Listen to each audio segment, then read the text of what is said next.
Hi friends, வணக்கம். நான் உங்கள் Anand. Welcome to my channel. நம்ம சேனல் வந்து பார்த்திங்கன்னா எந்தெந்த பேங்க்கில் எந்தெந்த ஃபினான்ஸில் எந்தெந்த ஏரியாவில் வேக்கண்ட் இருக்குன்னு சொல்லிட்டு நம்ம டெய்லி வீடியோ போஸ்ட் பண்ணிகிட்ருக்கோம். இந்த மாதிரி நான் போகிற வீடியோ உங்களுக்கு டெய்லி வரணும்னா லைக் பண்ணுங்கள், கமெண்ட் பண்ணுங்கள், மறக்காமல் ஷேர் பண்ணுங்கள். அப்போ தான் நான் போகிற வீடியோ உங்களுக்கு டெய்லி வரும். உங்கள் ஃப்ரெண்ட்ஸ் யாராவது பேங்க்கில் ஜாப் பார்த்துருக்காங்க அப்படின்னா கண்டிப்பாக அவங்களுக்கு இந்த வீடியோ ஷேர் பண்ணுங்கள். டுடே வந்து எங்கே வேக்கண்ட் இருக்குன்னு பார்த்தீங்கன்னா டிசிபி பேங்க்கில் வந்து வேக்கண்ட் இருக்குது. என்ன வேக்கண்ட்னு பார்த்தீங்கன்னா ஆப்ரேஷன் வேக்கண்ட்.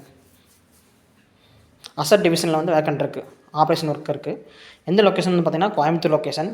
குவாலிஃபிகேஷன் வந்து பார்த்தீங்கன்னா எனி டிகிரி கம்ப்ளீட் பண்ணியிருந்தால் போதும். எக்ஸ்பீரியன்ஸ் பார்த்திங்க அப்படின்னா அசட்டில் வந்து ஆப்ரேஷனில் இருந்தால் போதும். கான்டாக்ட் நம்பர் கொடுக்கல, மெயில் ஐடி கொடுத்துக்கிறேன். கான்டாக்ட் நம்பர் கொடுக்காம இருக்காங்க, அது என்ன ரீசன் தெரியல. நான் உங்களுக்கு மெயில் ஐடி கொடுத்துக்கிறேன். மெயில் ஐடி வந்து பார்த்திங்கன்னா thenapan.k@dcbbank.com. இந்த நம்பருக்கு இந்த மெயில் ஐடிக்கு வந்து உங்கள் ரெஸ்யூம் ஷேர் பண்ணுங்கள். Thank you friends, all the best.